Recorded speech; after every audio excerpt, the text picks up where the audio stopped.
প্রত্যেকে যারা রিটেল ম্যানেজমেন্টে আছে তাদের উদ্দেশ্যে বলছি, তোমরা ভোকেশনাল কোর্সে যে ট্রেনিং নিচ্ছ, সেই ভোকেশনাল কোর্সের মধ্যে যে রিটেল ম্যানেজমেন্ট আছে, সেই রিটেল ম্যানেজমেন্ট তোমাদের পরবর্তীতে খুবই চাকরি বাকরি বা তোমাদের কারিগরি শিক্ষার জন্য তোমাদের খুবই হেল্পফুল। তাই আজকে তোমাদের যে টপিকটা নিয়ে আলোচনা করব সেটা হচ্ছে রিটেল ম্যানেজমেন্ট এবং খুচরো ব্যবসায়, যেটা সেই টপিকের উপর আলোচনা করব। খুচরো ব্যবসায়ী কারা করবে বা খুচরো ব্যবসায়ীর জন্য কেন আমরা উদ্যোগী। খুচরো ব্যবসায়ী অ্যাকচুয়ালি পণ্যের আকার আকৃতি এবং খরিদ্দারের কাছে যাতে আরও সুগ্রাহ্য হয় এবং খরিদ্দার যাতে আকর্ষিত হয়, তার জন্যে কিন্তু আমাদের রিটেল যে আমাদের কাস্টমার বা রিটেল কাস্টমার যারা আছে তাদের কাছে কিন্তু আরও যাতে মনোগ্রাহী হয়, তার জন্য কিন্তু এটা যথোপযুক্ত হিসাবেই গ্রহণযোগ্য হয়েছে। এবং দ্বিতীয়ত আমাদের সময়ের উপযোগিতা বলতে কি, যে আমাদের বাজার খোলা রাখার সময় যেটা, সেই সময়ের উপযোগিতার সঙ্গে সঙ্গে আমাদের সেই বিষয়টাকে ভাবতে হবে। এবং স্থান, আমরা যে দোকান বা করছি বা যে রিটেল ম্যানেজমেন্টে যে দোকানটা করছি, যে রিটেলের যে দোকানটা থাকছে তার স্থানটা দেখতে হবে। স্থান যেমন এমন একটা স্থানে হওয়া উচিত যেখানে ব্যবসার প্রতিষ্ঠানের বিষয়গুলোর প্রতি আমাদের নজর রাখতে হবে, যেমন যাতে যারা বা কাস্টমাররা যাতে অতি সহজেই অতি সুন্দরভাবে তারা যেন অতি অল্প সময়ের মধ্যেই তারা যেন সেই স্থানে পৌঁছাতে পারে। এর জন্যই তাদের কাছে স্থানের একটা উপযোগিতা রয়েই গেছে। এবং তারপরে হচ্ছে রিটেলের যেগুলো গ্রাহকগুলো সুবিধাগুলো কি। রিটেলের যে গ্রাহকগুলো সুবিধা বলতে, যে আমরা ন্যায্য মূল্যে গ্রাহকের অল্প পরিমাণ পণ্য সরবরাহ করা, আমরা যাতে দেব যে ঠিক ন্যায্য দাম যেটা নেওয়া যায়, ব্যক্তিগত সভ্যতা গড়ে তোলা এবং গ্রাহকের প্রয়োজন অনুমানে নিয়মিত মাল মজুত রাখা, যাতে কোনো কাস্টমার আসলে যাতে ফেরত না যায়, সেই কাস্টমার অনুযায়ী কিন্তু সেরকম আমাদের মাল মজুত রাখতে হবে। এবার কেনাকাটার ব্যাপারে খরিদ্দারকে পরামর্শ দেওয়া এবং প্রয়োজনীয় তথ্য পরিবেশন করা, আমাদের কি যে প্রয়োজনীয় তথ্য কিন্তু তাদের কাছে পরিবেশন করতে হবে। খারাপ মাল পাল্টে দেওয়ার ব্যবস্থাপনা এবং কি খরিদ্দারকে আকৃষ্ট করার জন্য পণ্যকে দ্রব্য সাজিয়ে রাখতে হবে। নিয়মিত বা নির্ভরযোগ্য খরিদ্দারকে ধারে বিক্রয় মাল দিতে হবে, কিন্তু ধারে বিক্রয় মালটা এমনভাবে দিতে হবে যাতে কাস্টমার যে ধারে বিক্রয় এমনভাবে দিতে হবে যাতে কাস্টমার সেই বিষয়টা যেন নজর রাখে যে আমি যখন ধারে মালটা বিক্রয় করছি, কিন্তু তার উপর একটা কি সামান্য পরিমাণ বেশি লাভ করে আমাকে ছাড়তে হবে মালটা, কেননা যে আমার ওই মালটা আমাদের ধারে পড়ে থাকছে, তার জন্য খরিদ্দার যাতে ধারে পায় তার জন্য একটা সুযোগ সুবিধা দিতে হবে। এবং খুচরো ব্যবসাতে যাতে অপরিহার্য যে বিষয়গুলো, দোকানদার এমন জায়গায় হতে হবে খরিদ্দারকে সহজে আকৃষ্ট হতে হবে, এবং দাম ও গুণগত মানের প্রতিযোগিতামূলক হতে হবে, এবং খরিদ্দারের প্রয়োজন অনুযায়ী মাল সরবরাহ করতে পারবে, এবং কি দোকানটিকে আর্থিকভাবে সচ্ছল হতে হবে, এবং বিক্রি বাড়ানোর জন্য কাউন্টারে তত আকর্ষণীয়ভাবে জিনিসপত্র সাজিয়ে গুজিয়ে তুলতে হবে। এবং এই সমস্ত কাজ যদি দলগত কাজ এবং কি যদি করা যায়, একসাথে যদি কি আমাকে সার্ভে করতে মাঝে মাঝে কোন কোন জিনিসপত্রগুলো চলছে ভালো বা কোন কোন জিনিসপত্রগুলো স্টুডেন্ট আমাদের কাস্টমাররা নিচ্ছে, সেগুলোর প্রতি কিন্তু আমাদের নজর রাখতে হবে। এবার আর একটা পরের বিষয়টা আছে সংগঠিত এবং অসংগঠিত খুচরো ব্যবসা। সংগঠিত খুচরো ব্যবসা বলতে কি বলবো? সংগঠিত খুচরো ব্যবসা বলতে যে সমস্ত বহু মালিকানাধীন দোকানের শৃঙ্খল বা বিতরণ কেন্দ্র, পেশাদার মনোযোগ এবং কি ম্যানেজারের দ্বারা পরিচালিত, যেগুলো হচ্ছে ম্যানেজারের দ্বারা পরিচালিত, সেগুলোকে আমরা বলবো কি যে সংগঠিত খুচরো ব্যবসায়। এবং অসংগঠিত খুচরো ব্যবসায় বলতে কোনটাকে বলবো? যেগুলো হচ্ছে কি, এবার সংগঠিত খুচরো ব্যবসার মধ্যে আছে বড় এবং হচ্ছে কি দোকানদারের মাপ অনেক বড় হতে হবে। এবং অসংগঠিত বলতে কোনটাকে বলবো? যেটা হচ্ছে কি যে সমস্ত প্রতিষ্ঠান ক্ষুদ্র খুব ছোট এবং খুব কম এবং কি বিক্ষিপ্ত আকারে এবং কি তাদের সরকারি আওতায় বাইরে থাকবে, কেবল দোকানদার ছোট এলাকায় একটি মাত্র দোকান থাকবে, এগুলো অসংগঠিত দোকানদার বলবো, অসংগঠিত খুচরো ব্যবসা বলবো। এবং এগুলোর মধ্যে দিয়ে আমাদের সমস্ত কিছু তাদের কাস্টমারকে বিভিন্ন রকমভাবে দিয়ে আমাদের পরিবেশ সাপ্লাই করতে হবে। স্টোর ট্রেনিং বলতে মালিকানা ভিত্তিক হতে পারে, স্বাধীন খুচরো ব্যবসায় এবং চেন রিটেলার যেটা হতে পারে, ফ্র্যাঞ্চাইজি হতে পারে, কনজিউমার কোঅপারেটিভ হতে পারে, কনভিনিয়েন্স সার্ভিস হতে পারে, কনভিনিয়েন্স স্টোর্স হতে পারে, এবং তারপরে হচ্ছে কি সুপার মার্কেট হতে পারে, হাইপার মার্কেট হতে পারে, তারপরে স্পেশালিটি স্টোর হতে পারে, ডিপার্টমেন্টাল স্টোর হতে পারে, ক্যাটালগ শোরুম হতে পারে, non store of the telling হতে পারে। এইগুলো হচ্ছে কি আমাদের মোটামুটি একটা যে direct of the response of the marketing, mail order, shopping, এখন যেটা বর্তমানে শপিংটা খুব চলছে, টেলিভিশন শপিং, যেটা টেলিমার্কেটিং, এই বিষয়গুলো কিন্তু আমরা যখন আরো আস্তে আস্তে বিস্তারিত করবো তখন আরো বেশি জানতে পারবো। এগুলো হচ্ছে কি আমাদের বিশেষভাবে প্রয়োজন। এবং হচ্ছে কি যে ভারতের বিশ্ব রিটেলার যেটা, যে খাদ্যদ্রব্য মুদি বাজারে, যেমন বিগ বাজারে যেটা বড় বড় ফুড বাজার রয়ে গেছে, এবং গ্রাহকের যখন ইজোন বা জুতো তৈরি কারখানা, বইপত্র, বিভিন্ন উপাদান সামগ্রী, এগুলো কিন্তু আমরা দেখতে পাচ্ছি। টাটা গ্রুপ, টাটা যেমন কি বিভিন্ন রকম গ্রুপে তারা বিশ্ব বাজারে তারা কিন্তু মার্কেটিং করে চলেছে। এইভাবে কিন্তু তারা কিন্তু মার্কেটিং বিষয়টা খুবই ওতপ্রোতভাবে জড়িত। কমিউনিকেশন বলতে আমরা কিন্তু যে জায়গায় যে দোকান করি না কেন, তার কমিউনিকেশন স্কিলটা কিন্তু ভালো থাকতে হবে। আমাকে যে কাস্টমারকে যে সার্ভিস দিতে হবে, সেই সার্ভিসটা কিন্তু কাস্টমার ওরিয়েন্টেড যেন হয়। কাস্টমার ওরিয়েন্টেশন যে সার্ভিসটা, তাদের মধ্যে সুন্দর করে বোঝাতে হবে, তাদেরকে বলতে হবে, বা তাদের যদি মাল না থাকে সেটা হচ্ছে কি তাদেরকে বলতে হবে যে আমাদের কিছুদিনের মধ্যেই চলে আসবে, বা আপনি কালকে আসুন, এই বিষয়টা তাকে বোঝাতে হবে। তার মানে কাস্টমার সার্ভিসটা যাতে, কমিউনিকেশনটা যাতে ভালো থাকে, কাস্টমার সার্ভিসটা ভালো করে দিতে হবে, কমিউনিকেশনে কোনো গ্যাপ না থাকে, সেগুলো কিন্তু আমাদের ভালোভাবে জানতে হবে। এগুলো কিন্তু অন্যতম কমিউনিকেশন সার্ভিসের মধ্যে পড়ছে। Good management detailing. Good management বলতে আমরা যদি কোনো কাস্টমার আসলে তাকে কিভাবে ম্যানেজ করতে হবে, সেটা কিন্তু আমাদের ভাবতে হবে, যে কিভাবে তাকে সার্ভিসটা দেওয়া যায়, সার্ভিসটা কিভাবে তাকে প্রোভাইড করা যায়, এবং তাদেরকে বেসিকভাবে স্যাটিসফ্যাক্টরি দেওয়া যায়, স্যাটিসফ্যাক্টরি যাতে বিষয়টা স্যাটিসফ্যাক্টরি থাকে। কাস্টমার স্যাটিসফ্যাকশনটা কিন্তু একটা মেন, এটা কিন্তু অন্যতম একটা বিষয়। তাহলে গুড ম্যানেজমেন্ট ইন রিটেলিং, মানে রিটেলিং এর ক্ষেত্রে কিন্তু গুড ম্যানেজমেন্টটা কিন্তু খুবই দরকার। সেটা কিন্তু যাতে কি গুড ম্যানেজমেন্ট যদি থাকে, তাহলে কিন্তু কি হবে, যে আমরা যদি সার্ভিসটা যদি ঠিকঠাক মতো দিতে পারি, তাহলে কিন্তু সে পুরোপুরি স্যাটিসফ্যাক্টরি হবে। তাহলে কিন্তু গুড ম্যানেজমেন্ট স্কিলটা কিন্তু অবশ্যই থাকা উচিত। তারপরে হচ্ছে কি, যে কাস্টমার সার্ভিস যেটা বললাম প্রথমে, যে কাস্টমার সার্ভিস, যে কাস্টমার যে জিনিসটা চাইছে সেই জিনিসটা যদি প্রয়োজন মতো যদি সরবরাহ করা যায়, তাহলে কাস্টমার স্যাটিসফ্যাক্টরি হবে, এর পরবর্তীতে সেই কাস্টমার আবার আসবে। তাহলে কি কাস্টমার স্যাটিসফ্যাক্টরি কিন্তু রিটেল ম্যানেজমেন্টের বা রিটেল বিজনেসের ক্ষেত্রে অন্যতম একটা সুইটেবল একটা পজিশন। এবার তারপরে আমরা আসছি কি, যে কাস্টমার স্যাটিসফ্যাক্টরি আমরা মোটামুটি জানতে পারলাম যে এই বিষয়ে। এবার হচ্ছে কি, আমরা এতক্ষণ যেটা আলোচনা করলাম এটা ক্লাস 9 স্ট্যান্ডার্ডে। এবার আমরা চলে আসছি কি ক্লাস 10 স্ট্যান্ডার্ডে, যে খুচরো কারবার, যে আমরা খুচরো কারবার কেন করব, খুচরো ব্যবসায় বিক্রয় কোন পদ্ধতির মূল বিষয়গুলো কি, খুচরো ব্যবসায়ী ধরনটা কি, তার গতি প্রকৃতিটা কি, খুচরো বিক্রয় দক্ষতাটা কি থাকতে হবে, তারপরে কি এইগুলো কিন্তু খুচরো কারবারের অন্যতম নীতি।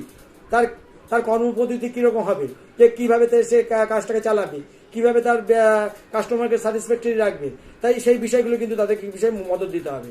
খুচরো ব্যবসায়ী ধরনটা, ব্যবসার ধরন কিরকম হবে, যে কি ধরনের মাল রাখতে হবে, তার ব্যবসার প্রকৃতিটা কিরকম হবে, গতি প্রকৃতিটা কিরকম হবে, ব্যবসাটা কোন দিকে যাচ্ছে, সেই বিষয়গুলো, তার কার্যাবলী কি ধরনের কাজ আমাকে করতে হবে, এবং কাজের গতি প্রকৃতিটা কিভাবে ভাবতে হবে, সে গতি প্রকৃতির কত দূর আছে, খুচরো দক্ষতা, আমার ক্যাপাবিলিটিটা কতটা আছে, তার দক্ষতাটা ক্যাপাবিলিটি, স্টুডেন্টস মানে কি যেটাকে স্যাটিসফ্যাক্টরি যেটা বলছিলাম। পণ্যদ্রব্য সংক্রান্ত পরিকল্পনা, পণ্যদ্রব্যের যেটা কি প্রকার, আমরা কি ধরনের পণ্যদ্রব্য রাখবো, কি ধরনের পণ্যদ্রব্য রাখলে আমাদের কাস্টমার আসবে, কাস্টমার যেটা এসে পাবে, সেই কিন্তু সেই কাস্টমারকে আমাকে দেখতে হবে, সেই কাস্টমারকে মানে কি প্রপার সার্ভিসটা যেটা দিতে হবে। প্রপার সার্ভিস যদি দিই, তাহলে কি হবে, কাস্টমার যদি প্রপার সার্ভিসটা পায়, তাহলে কিন্তু কি হবে, সে পণ্যদ্রব্য, সেই পরিমাণ পণ্যদ্রব্য আমরা রাখতে পারবো, এবং তাকে কাস্টমার সার্ভিসটা সেভাবে দিতে পারবো। এবং হচ্ছে কি দোকান পরিচালনা, দোকান সাজানো গোছানো হতে হবে, এবং দোকান চালানোর পদ্ধতি, বা সেই দোকান চালানোর পদ্ধতি বিভিন্ন রকম ক্যাটাগরি আছে, সেই ক্যাটাগরিগুলো কিন্তু সে জানতে হবে। এবং তারপরে বিলিং, পরিবহন এবং সরবরাহ, আমরা যেটাই আমরা করি না কেন, যে কাস্টমারকে মানে দিই না কেন, মাল দিই না কেন, সেটা কি হবে, এই দোকানদার আমাকে কাস্টমারকে সেরকম বিল করে দিতে হবে, বিলিং এবং পরিবহন খরচা, সরবরাহ, সমস্ত কিছু, যে বিলের পদ্ধতি, ডেলিভারি পদ্ধতি, কিভাবে কতটা ডেলিভারি দিচ্ছে, ডেলিভারি চার্জ কি আছে, ডেলিভারি রকমের নিয়মাবলী কি রয়েছে, সেগুলো কিন্তু বিষয়গুলো ভাবতে হবে।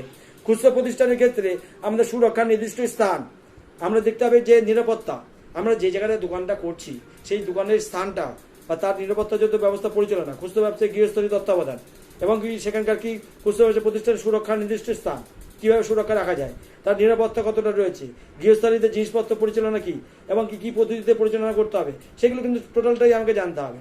কর্মস্থানের কথোপকথন, যেমন কি আমরা কর্মস্থলে কি ধরনের কথা বলবো, কি ধরনের বাক্য আমি তাদেরকে সঙ্গে করবো, বাক্য ব্যবহার করব।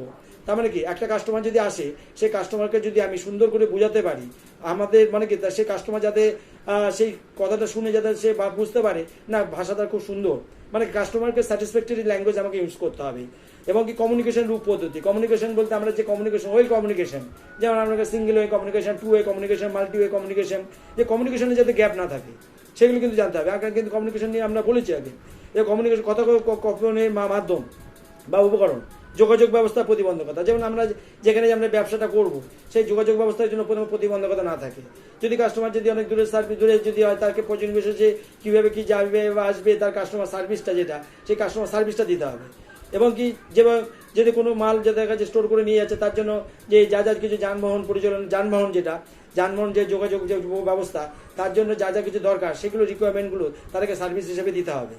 খুচরো কারবারের স্বাস্থ্য সচেতনতা, স্বাস্থ্য সচেতনতা, ব্যক্তিগত পরিষেবা, স্বাস্থ্য পরিষেবা যেটা কি প্রক্রিয়াসমূহ, স্বাস্থ্যসেবা মানে কি আমাদের দেখতে হবে যে আমরা এমন কিছু যাদেরকে খাবার বা এমন কিছু রুচিসম্মত বা এমন কিছু খাবার বা এমন কিছু প্রোভাইড করব যেটা যাতে কি হবে কাস্টমার যাতে স্যাটিসফ্যাক্টরি হয় বা কাস্টমার যাতে সেই খাদ্য খাবার খেলে যাতে যেন উপকৃত হয়, তাতে যেন কোনো রকম কোনো অসুবিধা না হয়।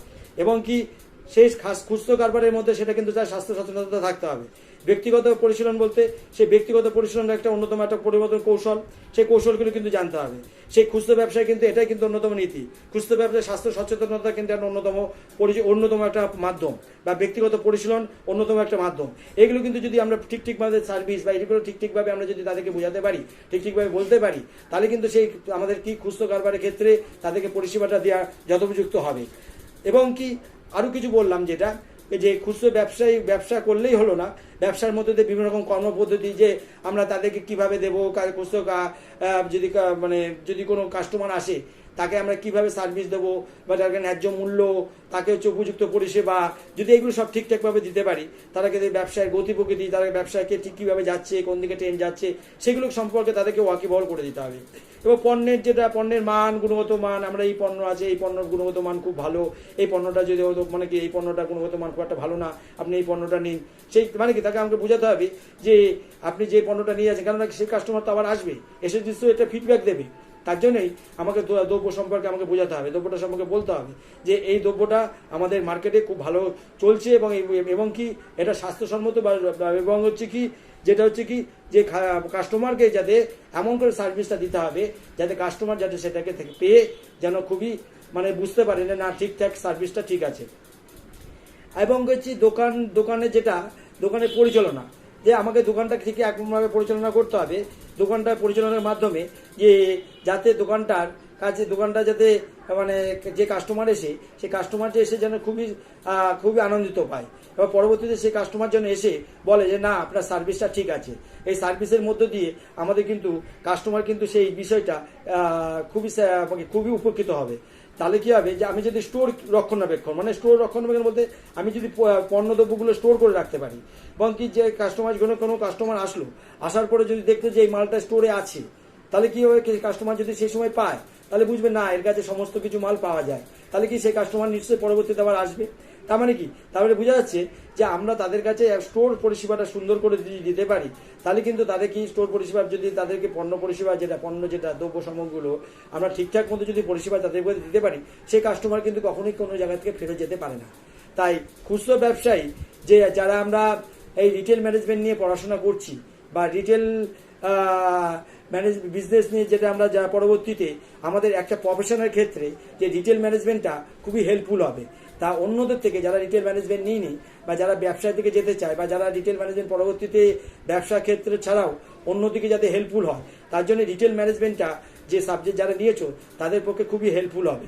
এর জন্যই যে রিটেল ম্যানেজমেন্ট সাবজেক্টটা তোমাদের কাছে খুবই যথোপযুক্ত, এবং আস্তে আস্তে এই রিটেল ম্যানেজমেন্টে তোমরা যেহেতু ভোকেশনাল কোর্সের মধ্যে অন্তর্ভুক্ত করেছে, এবং সেই ভোকেশনাল কোর্সের মধ্যে যেহেতু অন্তর্ভুক্ত করা হয়েছে, সেই জন্যই তোমরা রিটেল ম্যানেজমেন্টের সাবজেক্টটাকে খুব গুরুত্ব দিয়ে পড়াশোনা করবে, যাতে ইন ফিউচার এই রিটেল ম্যানেজমেন্টের উপর বেস করে আরও তোমরা যেন উপর দিকে উঠতে পারো, যাতে যে কোনো ব্যবসার ক্ষেত্রে বা যে কোনো ব্যবসা যদি তোমরা পরবর্তীতে করতে চাও, তাহলে কিন্তু তোমাদের রিটেল ম্যানেজমেন্ট কিন্তু তোমাদের কাছে খুবই হেল্পফুল বলে মনে হবে। তার জন্যই তোমাদেরকে বলছি যে এই রিটেল ম্যানেজমেন্টটা খুবই তোমাদের এই ভোকেশনাল কোর্সের জন্য খুবই ইম্পর্টেন্স, এবং কি যেটা কিনা তোমাদের এখন থেকেই আমাদের সরকার, আমাদের রাজ্য সরকার, সেন্ট্রাল গভর্নমেন্ট এবং আমাদের রাজ্য সরকার এই মিলে এই যে কোর্সটা শুরু করেছে, সেই কোর্সটা তোমাদের জন্য খুবই হেল্পফুল, এবং যাতে তোমরা কি হবে যে পরবর্তীতে এইটা নিয়ে পড়াশোনা যদি করো, তাহলে তোমরা কি হবে পরবর্তীতে তোমরা অন্যদের থেকেও তোমরা এক ধাপ এগিয়ে থাকবে। এর জন্যই তোমাদেরকে রিটেল ম্যানেজমেন্ট কোর্স বা রিটেল ম্যানেজমেন্ট সাবজেক্টটা তোমাদের ইনক্লুড করা হয়েছে, এর জন্যই তোমরা ভালো করে এটা বিষয়ে পড়াশোনা করবে।